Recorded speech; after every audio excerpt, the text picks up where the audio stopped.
Hi, welcome to another ACCA F5 session. I'm Hafiz and I'm going to take you through to linear programming, which is very important area of the F5 syllabus in this session. Okay, so please get your paperwork along with scientific equipment, a ruler with you, okay, because we are going to draw some diagrams. Okay, we are going to draw some graph. Okay, so here we go. Let's have a look at the linear programming. Now, in basic management accounting paper F2, you have studied basic limiting factors, that if one resource is in short supply, for example materials, how we should make the decision. Okay, generally using marginal costing analysis. Okay, we work out the ranking order and then based upon ranking order we allocate materials or labor hours or machine hours to products in order of ranking. But now here is another mathematical model or graphical model which involves multi-limiting factors, more than one limitations in a question. So we will be dealing with those companies or organizations in this session which may have more than one limitations at a time. Meaning to say, they may have shortage of hours in one department as well as in another department. They may have shortage of raw materials as well as labor hours at the same time. Okay, so when two or more limiting factors are involved, then we use linear programming. So linear programming is a model where when there are two or more scarce resources limiting the company's activities. Okay, it involves the construction of a mathematical model to represent decision problem where the activities of the problem constitute variables. We will discuss everything in more details. Okay, the aim of the company is to best utilize its limiting factors or limited resources in order to maximize profitability or maximize contribution. Generally, as we studied in relevant costing as well, marginal costing approach is applied in decision making, and linear programming is another model in the decision making. Okay, so we will see how it will be applied. Now it has a number of steps, okay, which are part of the syllabus as linear programming. Of course, in section A, we can't be asked to explain or calculate all different steps, okay, because of the limited marks available, which are 2. In section B, maximum marks are 20. No, sorry, my mistake. Maximum marks are 15. So when we had 20 marks or 25 marks in the past in paper F5, then examiner used to discuss the whole system of linear programming in one question. But as the marks have been downsized from 25 to 20 and 20 to 15, now maximum marks in section B of one question are 15. I don't expect every single step can be examined for 15 marks because it's a huge long model. Okay, but we need to understand all the steps so that any of the steps arise from the question, we are comfortable to deal with all of them. So linear programming is a mathematical or graphical model with the aim of profit maximization. Okay, let's have a look at these steps. Step 1 is define the problem, or in some books it is called as variables. Well, when I look at the first step, define the problem, I don't know, for some reason, a number of times I start thinking about my own problems. Okay, right? When I look at the variables, sometimes I start looking at the variable cost and fixed cost, etc. I'm not saying you, I think you are very much experienced and learned, okay? But sometimes these words shift my focus. So what I do to concentrate or keep my focus intact is, instead of define the problem or variables, I actually rephrase it, define the products.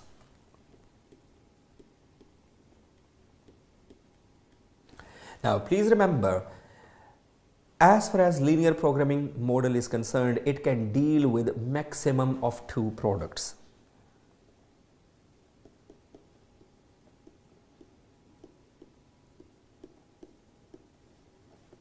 maximum 2 products. Why it cannot deal with 3 products, 4 products? Well, it can, it may. Okay, there are other models as well which are not part of the ACCA paper F5. Linear programming at the moment can only deal with 2 products. Remember, I mentioned linear programming is a mathematical and graphical model. And you know how many axes do we have on a graph? Well, if this is x-axis and that's y-axis, okay, there are only 2 axes, x and y. At this stage, at this moment in time, while I'm talking to you, ACCA still has 2D graphs, okay? They don't have 3D charts, so we need to wait maybe for a few years until they introduce the 3D charts. At the moment, X and Y axis, which are very, very popular for years, okay? So one axis is used for one product, another is used for another product, only 2 products. This is the way we define the products. Let L, this is just imaginary product. It could be A, it could be B. Let L equals to number of units of L produced and M equals to number of units of M produced. Now in exams, examiners introduce realistic or real products, not L and M. If you go to a shop and you say, I want to buy an M, okay, they will be thinking about what is an M. They produce realistic products. Okay, for example, L can be defined, L can represent light bulbs. Okay, so we can define let L equals to the number of units of light bulbs, taking first alphabet or first letter of the light bulbs. Okay, and M, okay, M can be any other product. Okay, for example, M can be defining mics, you know, the computer mics. So let M equals to the number of units of mics produced. Okay, so we simply pick up the first letter of each product and we define each product with these letters or alphabets. Okay, afterwards, step number 2 is objective or aim function, which is, as far as this syllabus goes, it's always maximizing the contribution, which is written in this way: Z equals to, Z is just imaginary thing. If you don't want to write Z, it's fine.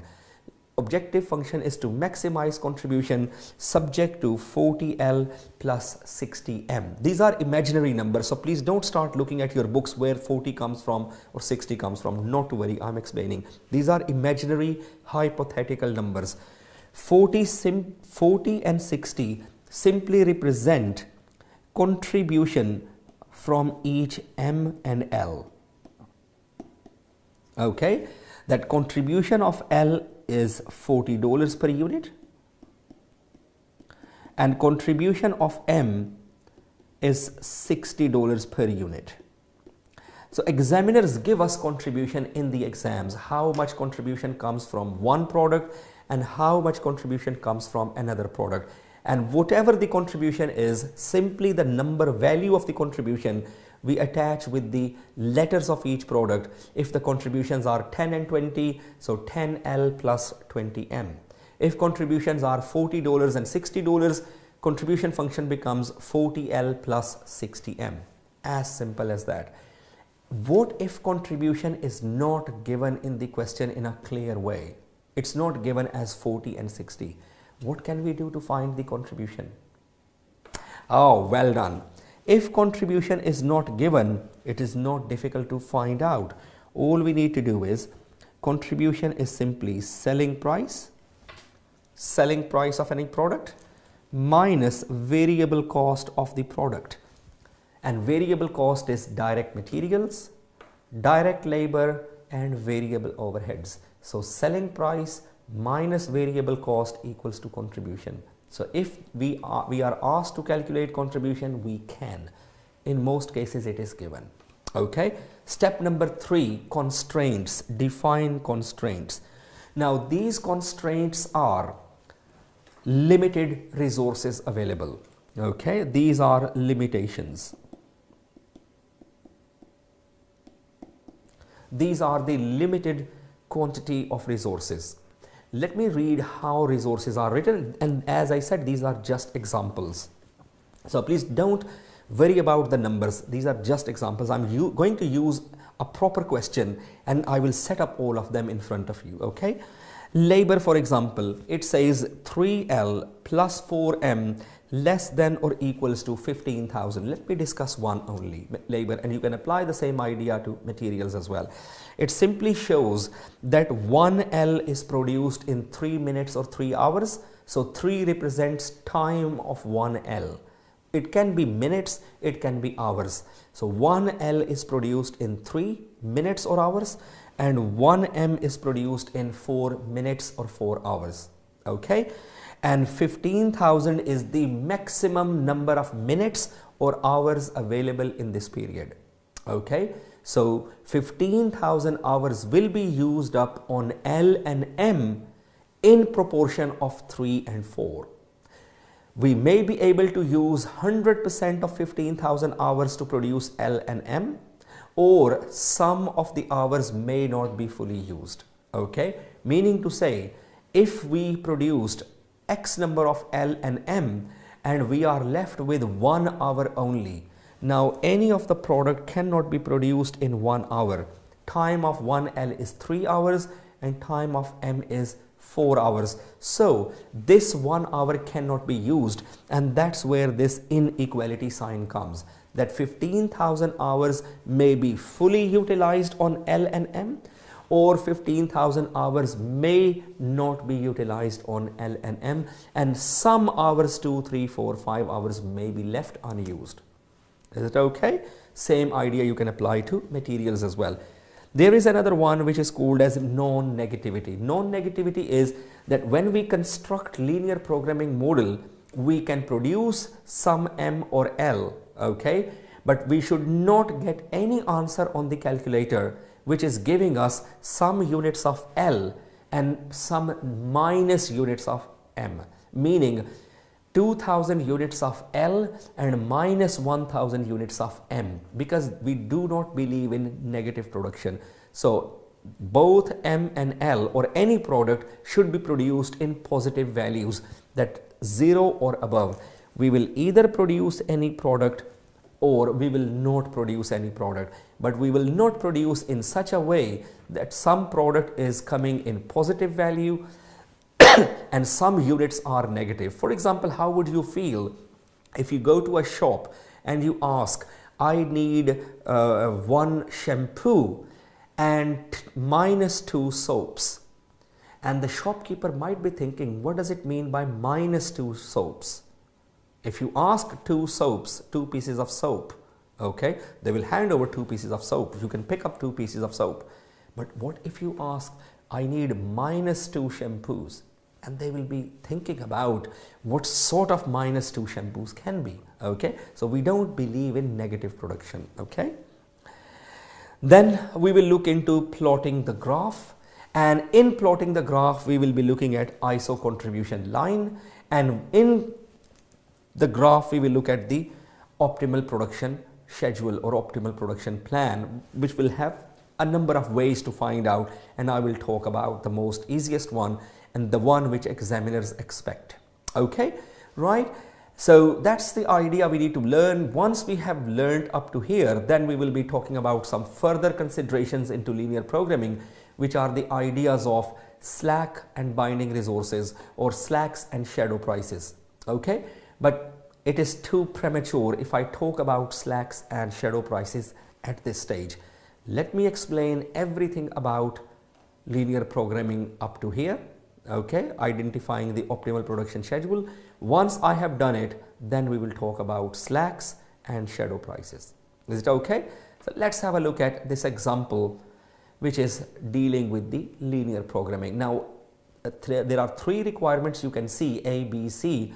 In exam, I do not expect all 3 requirements in one question, because they are too long for 15 marks, okay, let alone 10, right? So something out of this can be examined. I wish I was examiner, but I'm not the examiner. I can only explain all possibilities. Let's do 100% of linear programming from this example, which is available in our syllabus.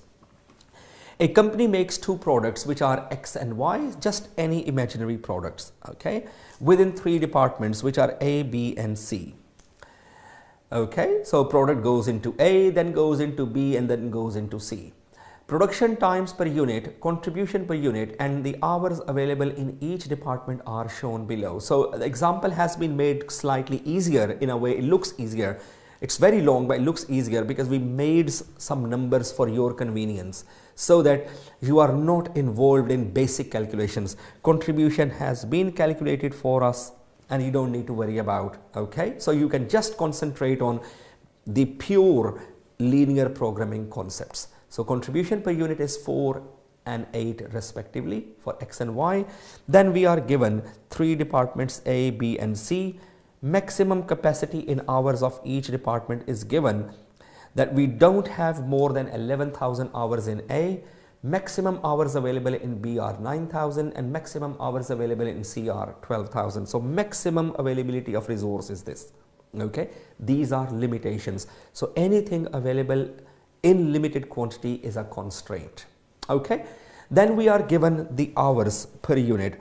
How long does it take to produce 1X and how long does it take to produce 1Y in departments A, B and C. Once we understood all information, basic information, now let's set up the linear programming model with the help of individual requirements. Here is requirement A. Calculate the optimum production plan.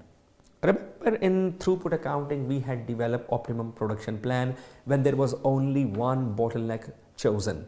Now there are more than one bottlenecks, 2, 3, 4 problems at the same time. Calculate the optimum production plan. Optimum production plan is possible production plan to produce X and Y, meaning how many maximum X and how many maximum Y can be produced as per this plan, assuming the company objective is to maximize contribution. Once we would have done it, then we will deal with shadow price and slacks. Is it okay?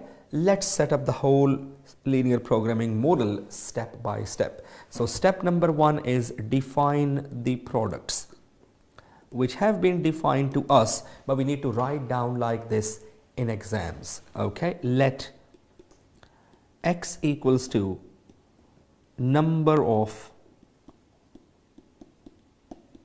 units of X produced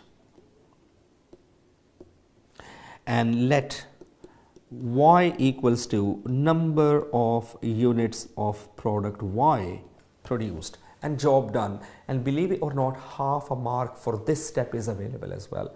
So you need to make sure if it is section B question, present everything. Do not hide important steps. Second step please, define the objective or aim. And remember in the requirement, objective is given, which is maximize profits, maximize contribution, sorry. So aim is maximize contribution, which is, let's say objective is Z, okay, which is like any variable. And as I said, if you don't fancy calling it Z, you can hide it. Examiners are more than happy to acknowledge it. Okay, Z or contribution equals to, contribution values are given 4 from 1X and 8 from 1Y. So 4X plus 8Y will maximize the contribution. So at this stage we don't know how many X will be produced and sold and how many Y's will be produced and sold. Soon as we will know number of X's and number of Y's, we can calculate maximum contribution. So aim is to maximize contribution.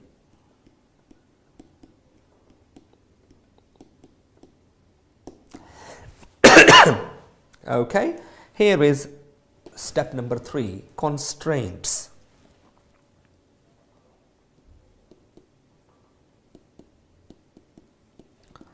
Constraints or limited resources. Now there are 3 departments which are used as a resources in this question. Okay, department A, B and C.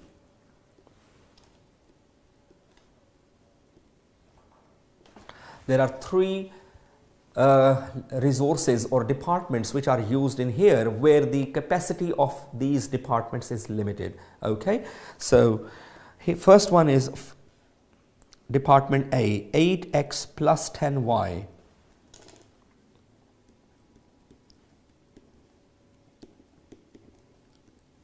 less than or equals to 11,000, meaning at this stage we have no clue at all. All we know is this, that we've got 11,000 maximum hours available in department A. What we believe is some of the 11,000 hours will be used up in X, some of the hours will be used up in Y in proportion of 8 and 10, meaning if we have 8 hours, then we can produce 1x. If we have 10 hours, then we can produce 1y. So some of 11,000 hours will go into x, some of 11,000 hours will go into y. Why it is not an equation? Have you thought about it? Why is it not like this? 8x plus 10y equals to 11,000 hours. Simply at this stage, I don't know. At this stage, it could be a possibility that all 11,000 hours will be fully used up in X and Y, or it could be a possibility that less than 11,000 hours will be used. Maybe 10,995 hours may be used and 5 hours are left idle. Who knows about idle time? Okay, some hours may not be utilized later on. We will see whether full utilization or part utilization. So that's why it is reflected or represented by inequalities, that hours may be fully utilized on X and Y or not fully utilized, less than or equals to. Same idea about product B as well. 4x plus 10y less than or equals to 9,000.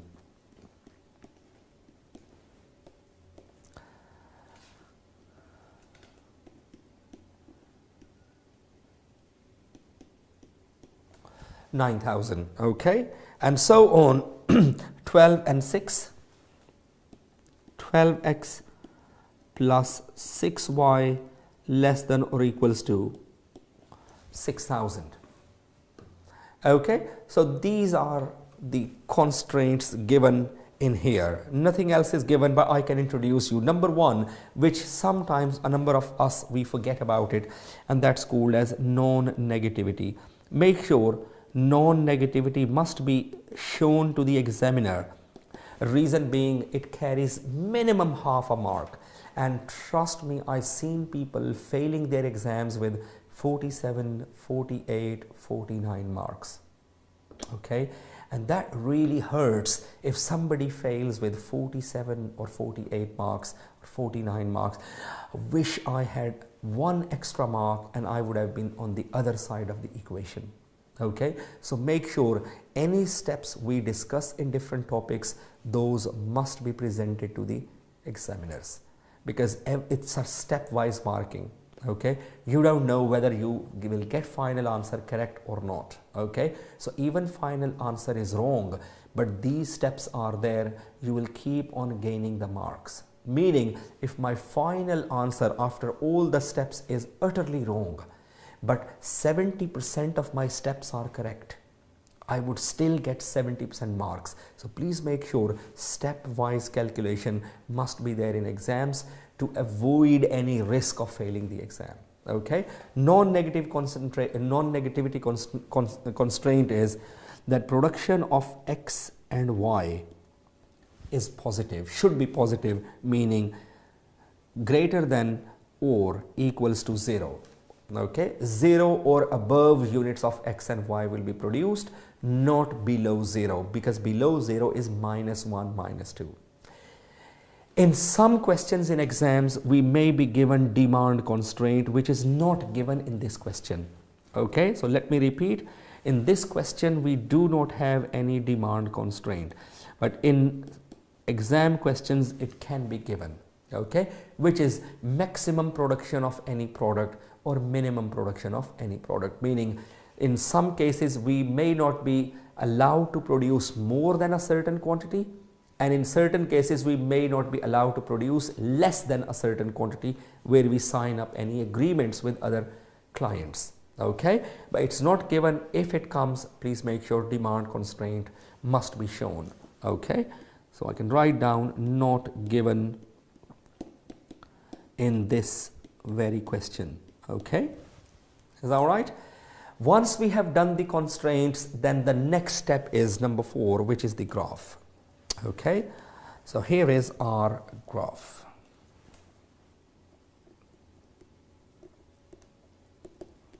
Okay, in order to draw the graph, as I said, you need to have a ruler. Okay, so first of all, here is the axis. Okay, very quickly, X and Y. In actual exams, you will be provided with a proper graph paper.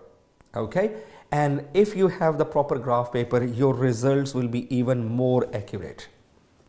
Your results will be even more accurate. But without the graph, you will see my results will be fairly accurate without even a graph paper. Okay, just with a plain sheet of paper and a ruler, no scientific equipment.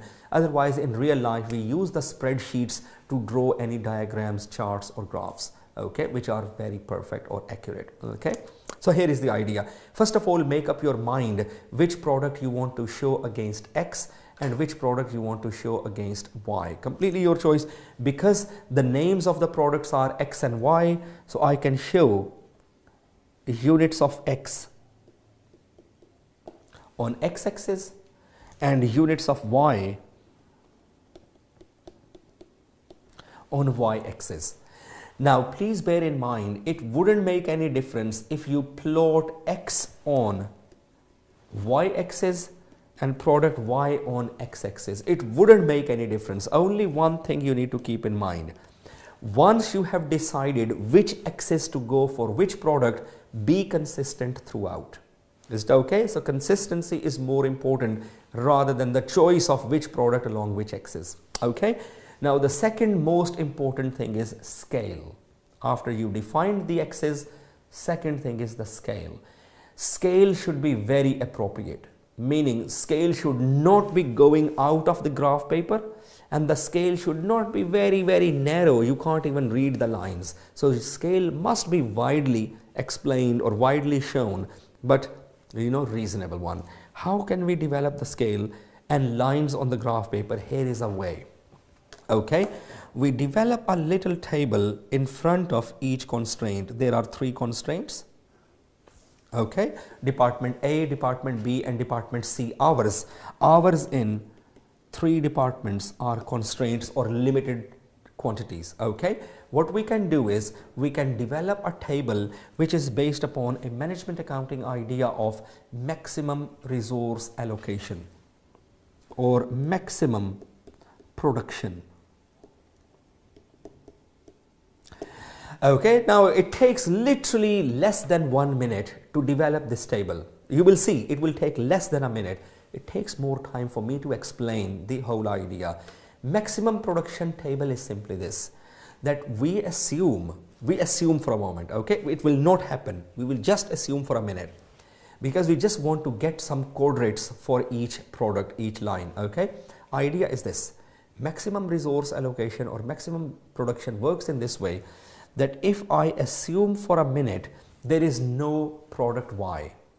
Okay, so if Y equals to 0, there is no product Y, and 100% of hours go into product X. How many X can be produced by the company?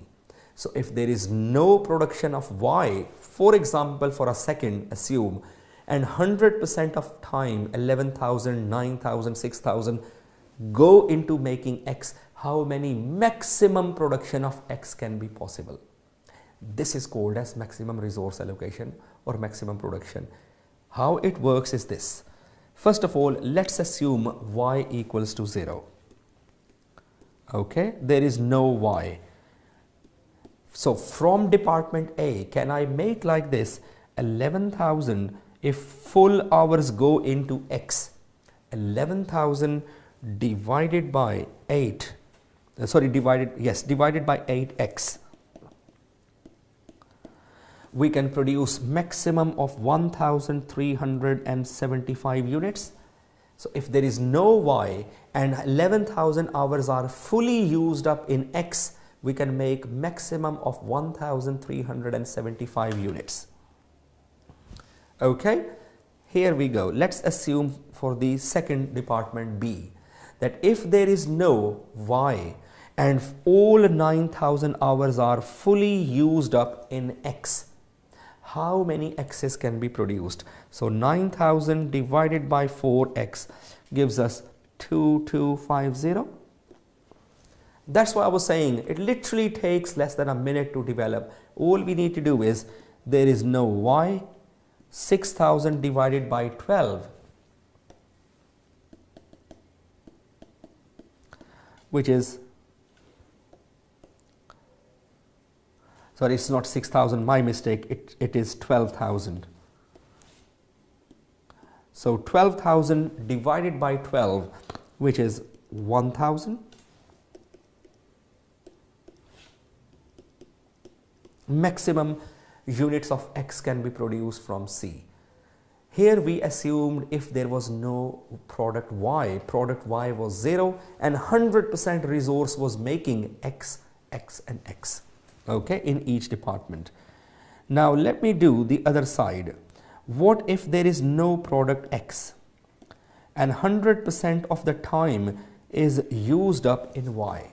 So exactly the same principle, 11,000 divided by 10, 9,000 divided by 10, 12,000 divided by 6, and maximum units of Y can be produced. So if this time X equals to 0, if there is no X, how many Y's?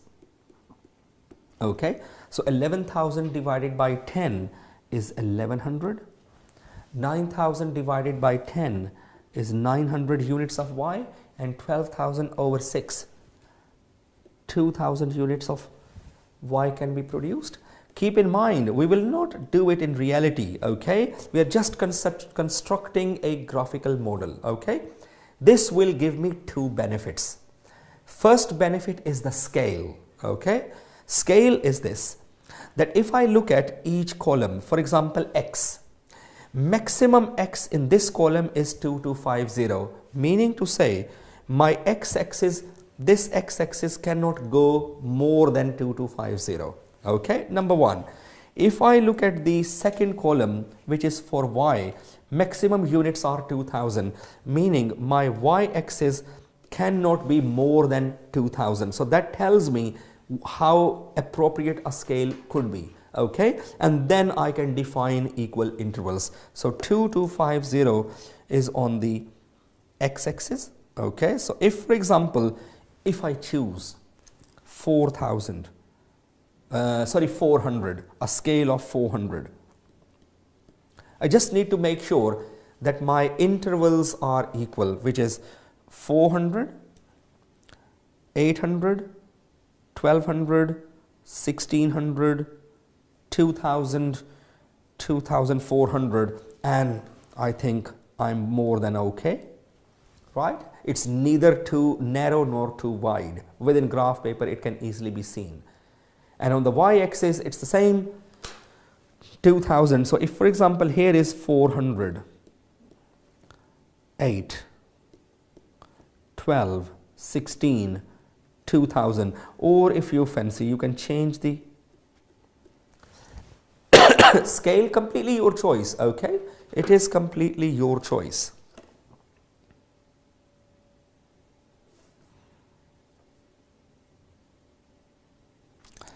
Let's say here is 4, 8, 12, 16, and 2000, okay?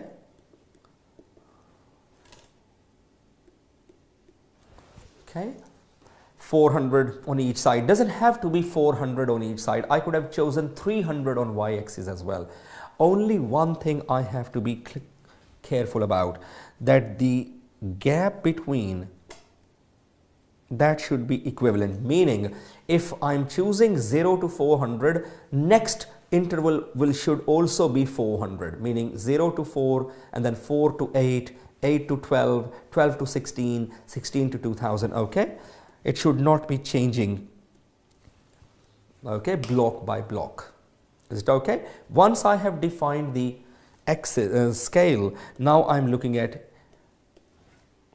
lines on the graph paper. So let me plot constraint for A.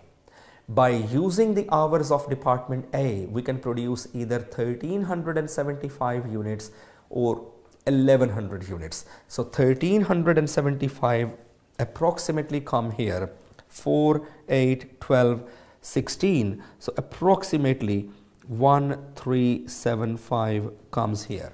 Approximately, I mean to say it can be a centimeter or millimeter here or a millimeter there, but I wouldn't worry that much in exam, because you would spend a lot of time and you may not get the right idea, because you may not be able to find this 5 unit, or maybe sometime the answers are in decimals, 1375.26. How would you find 26 on a graph paper manually? It is hard, okay?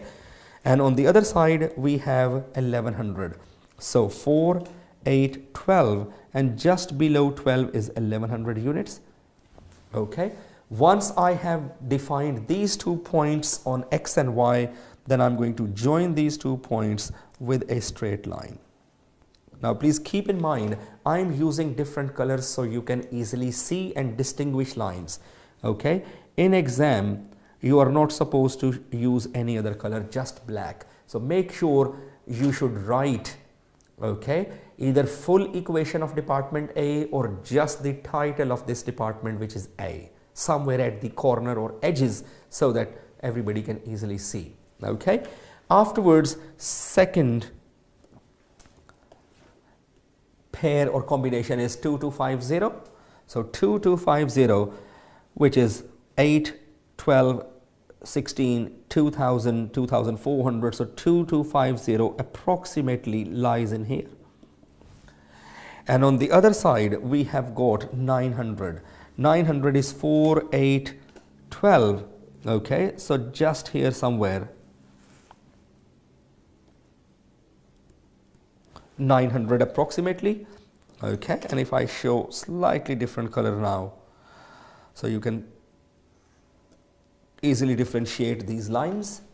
This is the use of department B. Okay, and now I'm looking at department C, which is here 1000 and 2000. So 4, 8, 12 and 1000 is here, and 2000 is just there.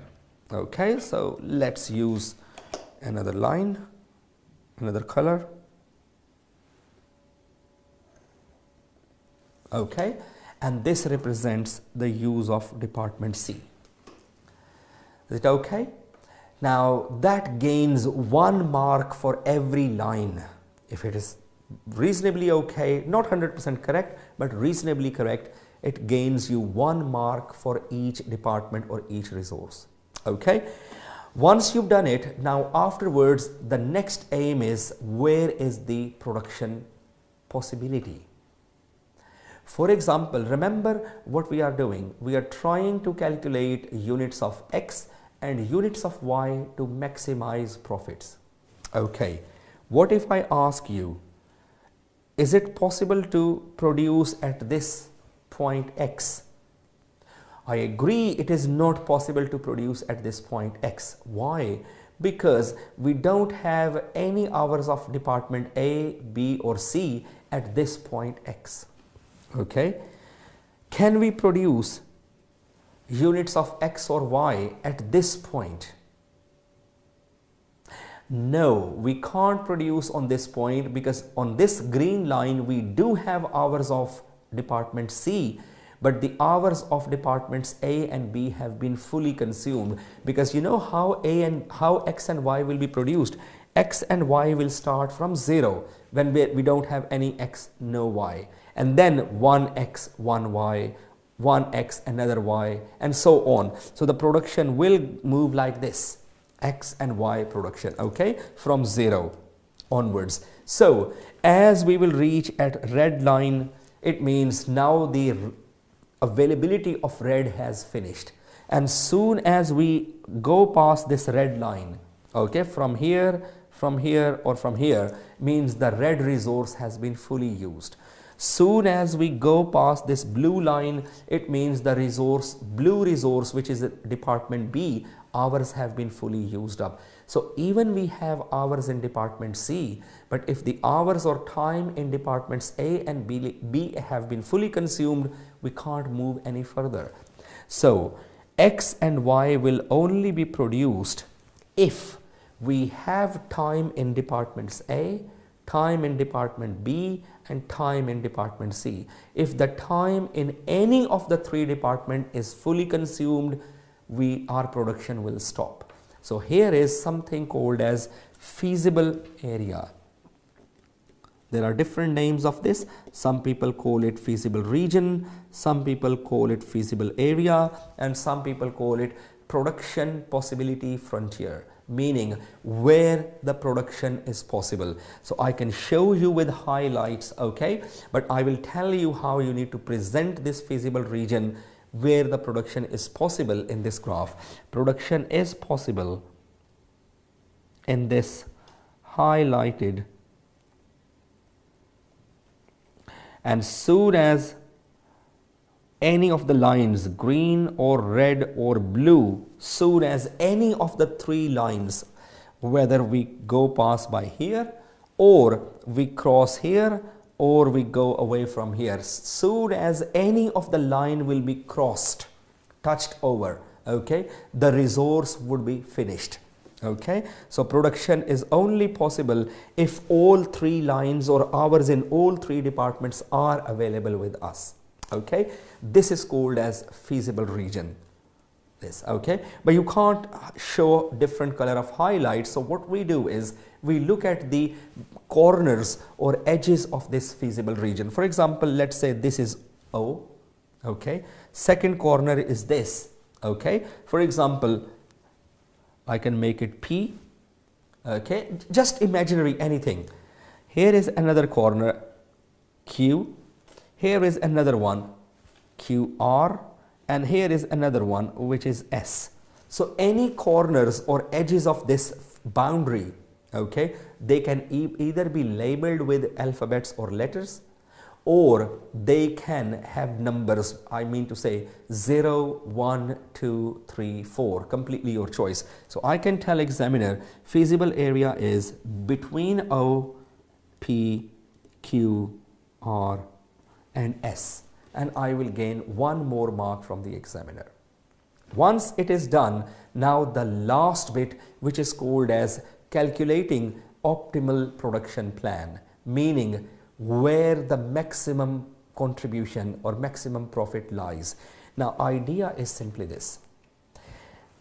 What do you think at point 0 or point O? Can I say maximum profit lies at point 0 when there is no units of X and no units of Y, and you would consider it joke of the century, that if there is no production of X and no production of Y, how on earth I can maximize contribution? No. So point 0 is not the issue, okay, not the answer. So maximum profit can lie either at P or Q or R or S. But at this stage, I don't know, okay, whether the maximum profit is at point P or Q or R or S, okay, meaning to say profit can't be here, okay, so profit can be, maximum profit can be at P, Q, R, S, etc. Okay. How to find where maximum profit is? There are three methods. First method is a guesswork. We assume any amount of profits and we calculate it. Forget about it. It takes time. A number of people fail that method, okay? It takes time. If you fancy, you can learn that method from the pre-recorded videos, okay, which may be available or maybe from books.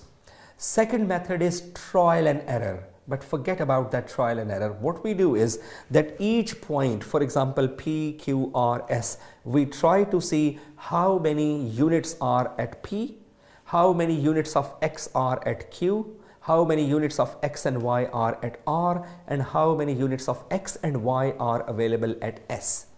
And then we calculate one by one contribution of each point P, Q, R, S, which takes ages to find out, okay, at least 5-7 minutes, which is good method, but it's of no use. Number two, why it's of no use? It takes a lot of time. And secondly, a lot of times we go wrong in this. Here is the third and most practical method where examiner keeps the marks for you, and also it is literally very quick, and that method is called as ISO contribution line. Okay, so here is the idea of ISO contribution .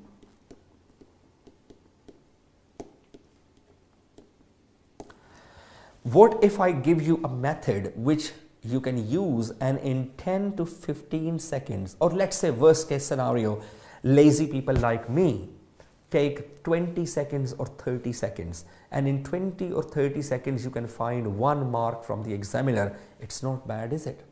Okay, and that's how we should be smart enough to find answers in exams quickly. Okay, ISO contribution line. Now, idea of ISO contribution line is ISO means equal or uniform. Okay, meaning to say it is that line on the graph which gives us equal value of contribution whether we sell X or we sell Y. So it is that line on the graph paper which gives us equal contribution from X and Y at the same time. Whether we sell X or we sell Y, on that line our contribution is exactly identical and same. How do we find that line is this idea.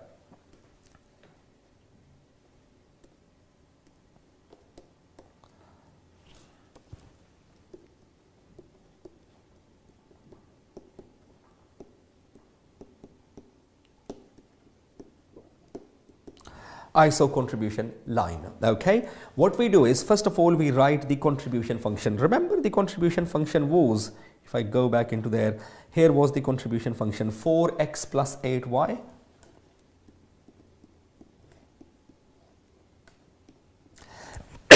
First of all, we just copy and paste 4x plus 8y was the ISO was the contribution function or objective function. Okay, now I mean I'm taking time to explain to you, but when you would understand this method, it would take 10-15 seconds, okay, to develop ISO line. Now, what if I give you a little task that I'm saying, can you sell, what if you sell 8 units of X? Okay, and 1 unit generates a contribution of $4.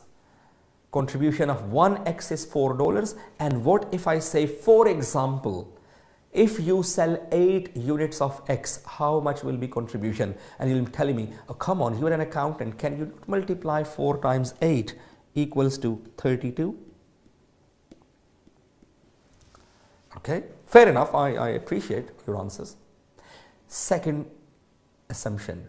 For example, if I say, what if you sell 4 units of Y and 1 Y generates $8 of contribution, what would be the contribution from Y in selling 4 units? And again, your response will be very hostile, that can you not calculate it yourself? 8 times 4 equals to 32. And this combination, does it not give us equal contribution? That company can achieve same amount of contribution either by selling 8 units of X or 4 units of Y. And this gives management an idea. Management becomes indifferent in choosing between the products. For management, X and Y products become exactly the same. That whether we sell X with 8 units or Y with 4 units, our contribution value will remain the same, value for the shareholders will remain the same. So products are not important now. The aim or objective or contribution maximization is more important. Okay, now this pair of data, 8 units and 4 units, is called as ISO contribution line. That either by selling 8 of X or selling 4 of Y will generate equal contribution, and the pair of data of 8 units of X and 4 of Y becomes ISO contribution line. Okay, now this was understanding. This was understanding. How do we build this? Okay, Because it can be any numbers in exams. It can be 4x plus 8y, it could be 20x plus 36y, it could be 236s and 634y. Any numbers of contributions given like this.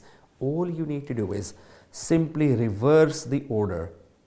Bring 8 on this side and 4 on the other side. So whatever numbers are there, okay, just reverse the order for the ISO contribution line, and please do not worry, okay, just reverse the order. Bring 8 on this side in this example and 4 on that side in this example, and call them units.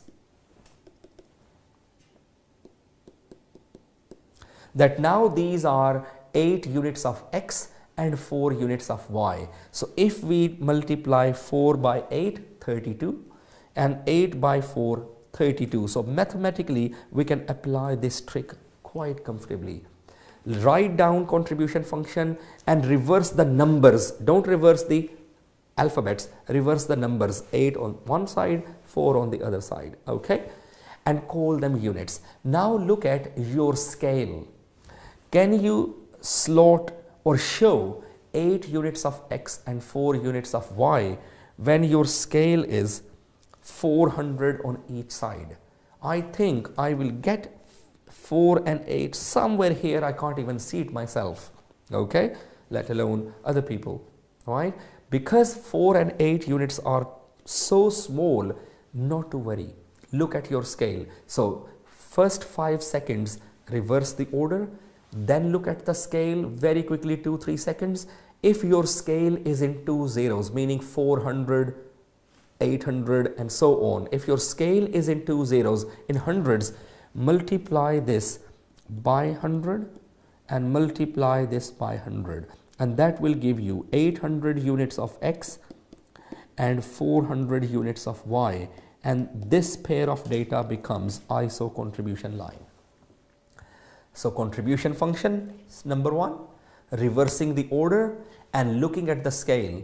If your scale is in thousands, all you need to add is both sides multiply that by 1000. If your scale is 10,000, in tens of thousand, 1 extra 0. Just one thing you need to be careful about. If you are multiplying the first line by 100, you've got to multiply the second product by 100 as well, not different zeros, same number of zeros. Okay, now I am more than happy to show, more than comfortable to show 800 units and 400 units as the pairs of ISO contribution line. Okay, so 800 on X, which is just here, and 400 units of Y, which are just there. And if I join these 2 points with a line, it becomes ISO contribution line. Okay, generally examiners show this as a dotted line, but doesn't matter, you can show it as a proper solid line if you like. Okay, you can show this as a proper solid line if you like, and this is called as ISO contribution line. Okay, now with the help of this ISO contribution line, we can find out the maximum profit point. All I need to do is put this ruler solid firmly on the ISO contribution line and then start extending this, pushing it upwards, this ISO contribution line. You know what will happen? Your ruler will start touching PQRS one by one. I don't know what it will touch first, but your ruler, as you will push it upwards, your ruler will start touching these points. Okay, one by one. You just need to make sure that this ruler must be kept firmly on the ISO contribution line. So let me put it on the slope of ISO line and let me extend, and I will keep telling you which point my ruler is coming across with. Okay, so here we go. First of all, my ruler touches point P, leave it. Then my ruler touches point Q, leave it. Then my ruler touches point S, leave it. And the last point my ruler touches becomes the optimum point.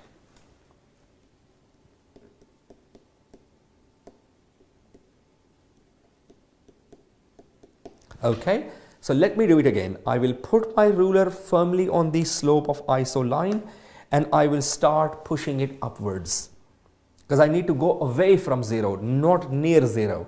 So go away from 0. So I push it upwards, it touches P, ignore it. Then I go up, it touches Q, ignore it. Then it touches S, ignore it. And then finally it touches point R. And that point becomes the last point before my ruler leaves the feasible region. And that point becomes the point of maximum profit. So R is the optimum point. Okay. If we produce units of X and Y at R, it will generate maximum profit. So meaning to say is, if I drop this R on X, and if I drop this R somewhere here on Y, I can find out how many units of how many units of X and how many units of Y can be produced. I know here precisely my answer will be approximately around 400 X and approximately around 800 Ys. But the only issue is I may not be very much confident about my drawing skills. Okay, so I will not rely upon my drawing skills to find exact units of X on R and exact units of Y on R. Instead, I would use examiner's method and gain minimum 2 or maximum 3 marks by solving the equations. So here are solving the equations at optimum point.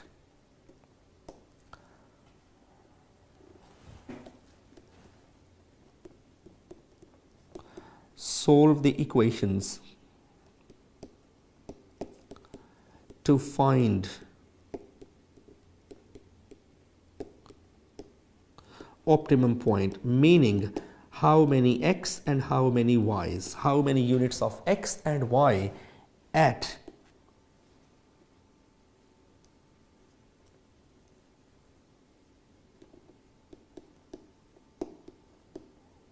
optimum point, which is R.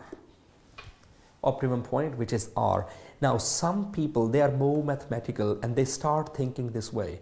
Oh, if I can solve equations quite well, why do I have to draw the graph? If I can just play around with equations and I can solve them, why do I need a graph for? Well, I agree, you can find out the answers without the graph and by solving the equations in the first place.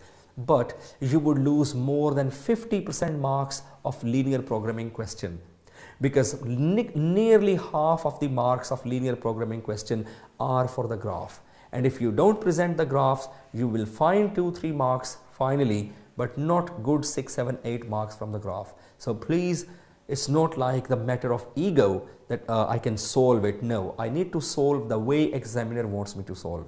Okay, so keep in mind. Now here is, look at the optimum point, which was point R. At point R, one red and one blue lines were intersecting each other. Okay, right? Red line was A and blue line was B. So there are 2 equations I need to use, which are actually for the departments A and department B. Okay, so any 2 lines crossing at the optimum point will be chosen for the equations. Okay, so at point R, one line red and one blue were joining each other, and these were reflecting departments A and B. So A is 8x plus 10y, 8x plus 10y, and this time I can write down as a proper equation, equals to 11,000. And second is 4 plus 10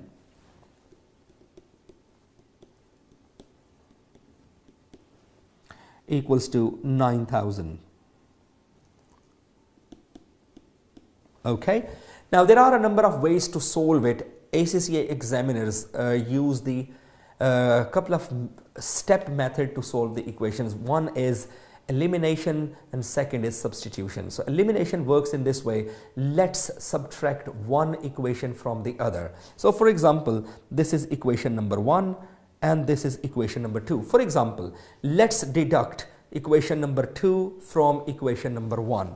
So it works in this way: 8x minus 4x, subtracting one from the other, equals to 4x. Okay, 10y minus 10y equals to 0, it goes away, and then equals to 11,000 minus 9,000 equals to 2,000, meaning whole of the equation will be deducted from the other one. Okay, and now x equals to 2,000 divided by 4, which equals to 500 units of x. Remember, my point was showing just after 400 units, but I wasn't sure how many more units were above 400. So better to use the equations for final answer to get another 2 to 3 marks. So now x quantity is 500 units, and here is y. Okay, how can we find out for y? If we substitute this x into either equation 1 or equation 2, we can find easily the value of y. So let's do it. Okay, substituting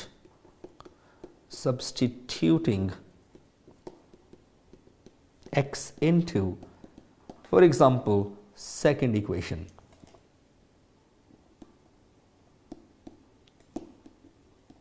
Equation number 2, which is 4x plus 10y equals to 9,000, and x is 500, so 4 into 500 plus 10y equals to 9,000. Then it is 2,000 plus 10y equals to 9,000.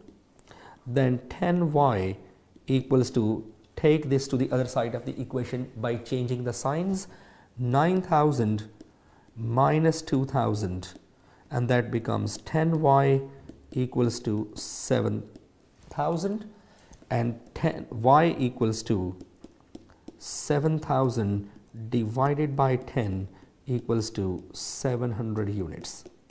So I knew that it was little less than 800, but I am finally 100% confident that was 700 units of y. Okay, now you might be smiling at this, that I solved it by taking so many lines and so many steps. Now here is the good news. You just need to tell the examiner where are you substituting x into. Okay, right? Just this. And afterwards, you don't need to show any of the steps, and you just need to show the final answer. So use your scientific calculator, put numbers into there, and tell the examiner final value of y. This I was just showing that some people may be a little bit behind in maths, okay, like me. Okay, so they can refresh their memories how to solve simultaneous equations. So once what we noticed, that by using the optimal plan, we can produce 500 units of x and 700 units of y, and this would maximize the contribution. Okay, so here is contribution, which is z. Remember, the contribution function was 4x plus 8y. So 4 into 500 plus 8 into 700, maximum contribution from 500 and 700 units respectively comes to the sum of these. Okay. So 8 into 700 plus 2,000, in total $7,600, and requirement A is done. Okay, sometimes just the requirement A is worth 15 marks, just requirement A. Okay, why? Because it takes time to solve, takes time to draw. Okay, now we are looking at slacks and shadow prices. Okay, shadow prices, here is the idea, and then we will take it further. Requirement B.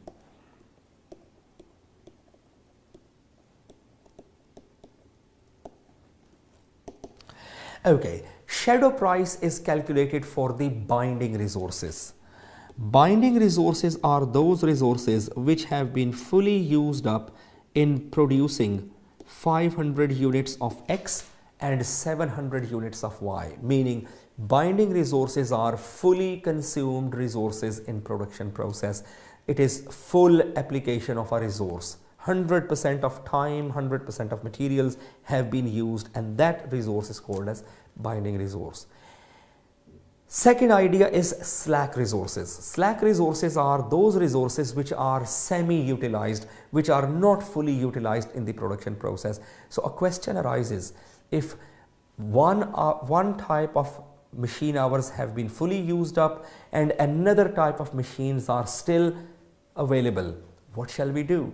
Okay, so why not to get more hours in the binding resource, in the resource where there is no more capacity, so that capacity of another slack can be utilized.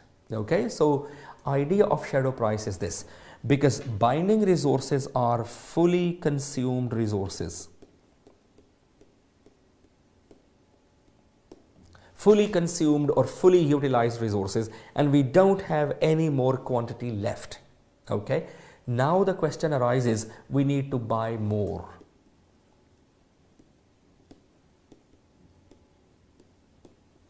Of course, we are not the production engineers or purchasing managers. We don't know how to buy them more.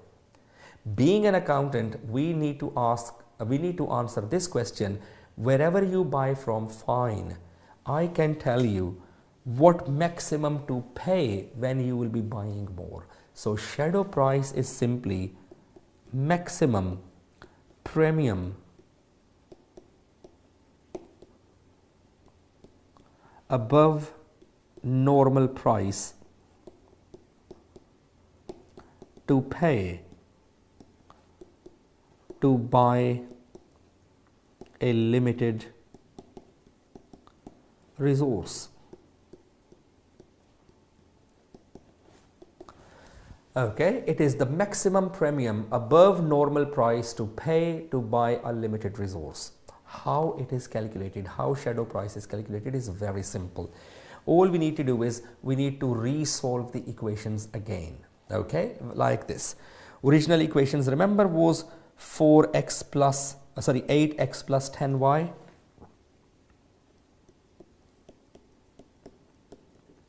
equals to 11,000. Okay, let me just copy and paste this and then I'll explain. 4x plus 10y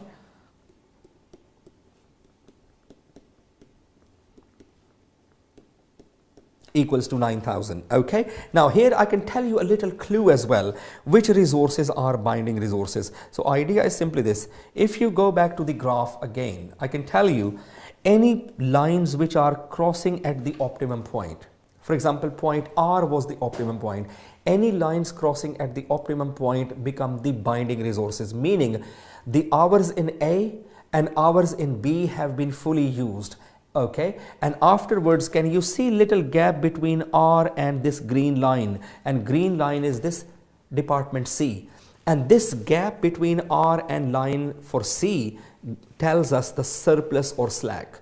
That some of the time in department C could not be used because time in A and B was fully used.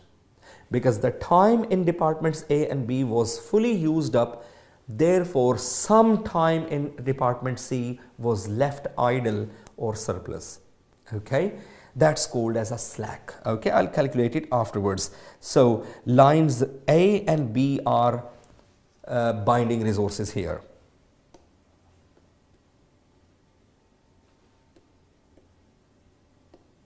Okay, right, now here are examiner will not ask you to calculate shadow price for each resource. You need to see the question very carefully.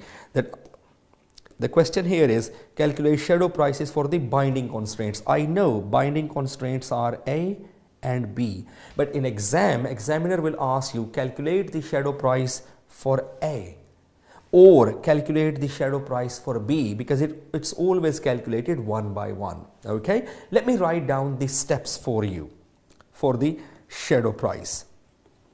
How to calculate shadow price? There are 3 steps to calculate shadow price, very easy. Okay, and later on I will show you here as well. Step number 1, solve equations again.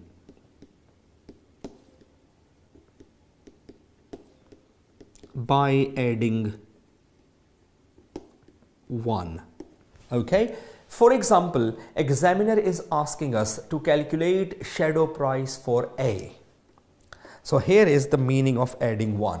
Okay, this is for department A and this is for department B. Step number 1 is solve these equations again by adding 1.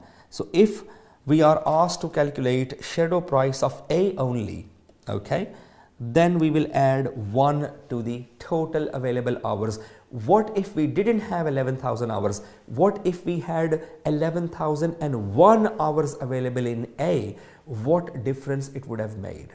Okay, so solve equations again by adding 1 to the binding constraint under question.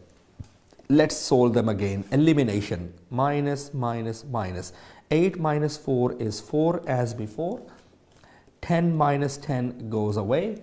And this time 11,001 minus 9,000 gives us 2,001. Okay, so if we had 1 extra hour available in department A, or if we buy 1 more hour for department A, if we buy of course we will not buy just 1 more hour, we may buy a lot many hours, another 1,000, 2,000, but price is always calculated for 1 hour, 1 kilo, 1 meter, etc. That's why we add 1.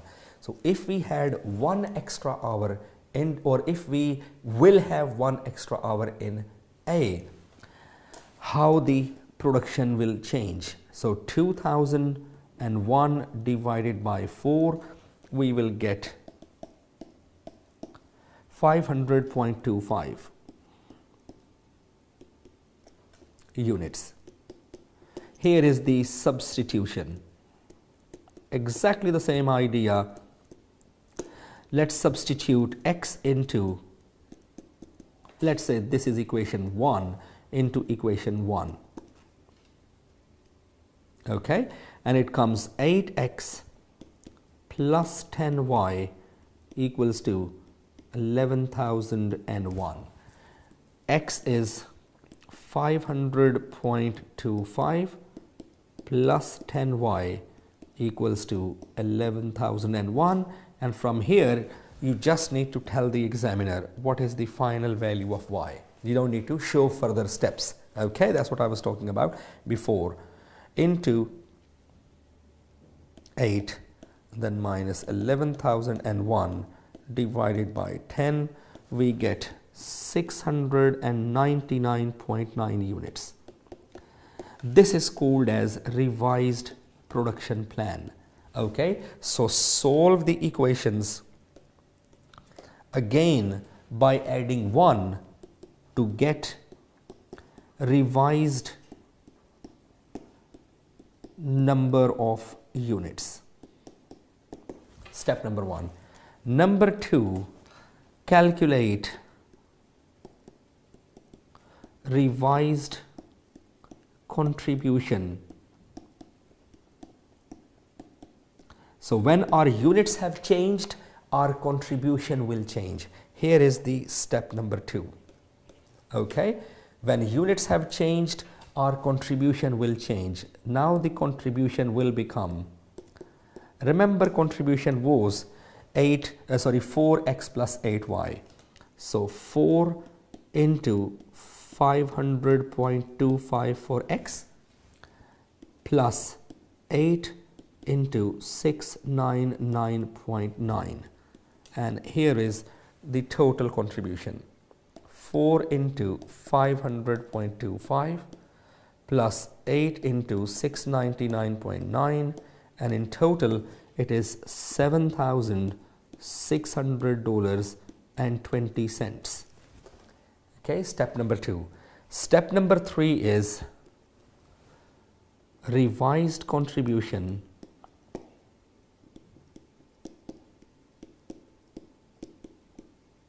minus original contribution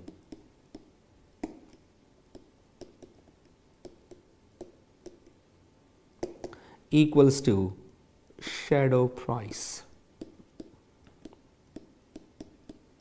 equals to the shadow price, which is just like this, 5 seconds away. Revised contribution is 7,600.20 and original contribution, if you remember, was 7,600. So the shadow price of department A comes to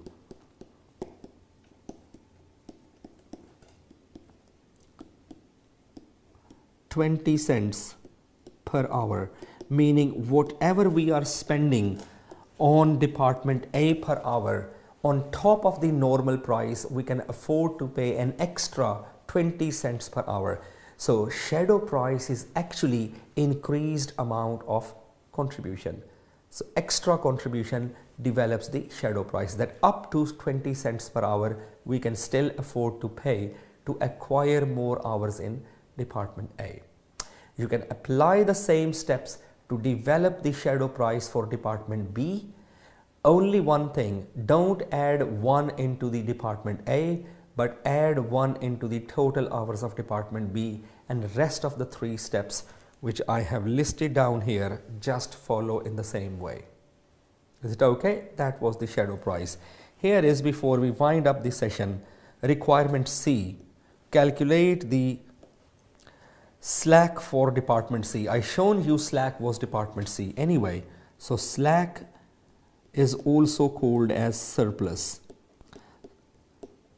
If any quantity is left unused, that quantity is called as slack or surplus, and they told us department C was the slack. Let's see why department C was slack. So as per original plan, units of X were 500. Okay, I'm just reminding few things. Units of Y were 700.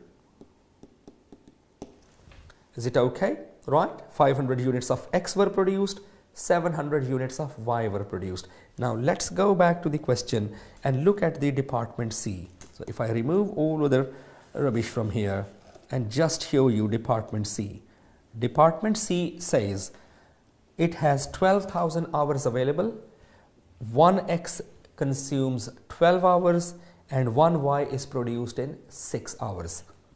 If we produced 500 units of X and 1 unit uses 12 hours, it gives us 6,000 hours used up in X, and 700 times by 1Y time is 6 hours. Okay, 700 times by 6 is 4,200 hours. So in making 500 units of X and 700 units of Y, maximum we could use was 10,200 hours.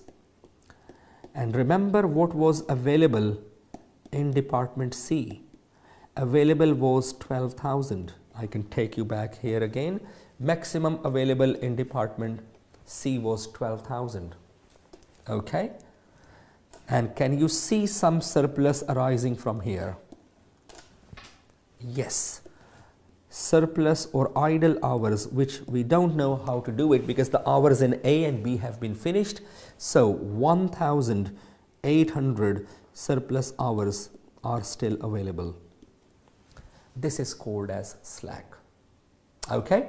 So again, before we wind up this session, please make sure review your study material. Okay. Read enough about linear programming. Read this, watch this video again, try to solve this example, and then try to solve maybe 1 or 2 more examples as well to gain confidence. Okay, it's a very technical, long and important topic of the ACCA F5 syllabus. Right, so I will see you very soon with another topic. Take care, all the very best. Goodbye.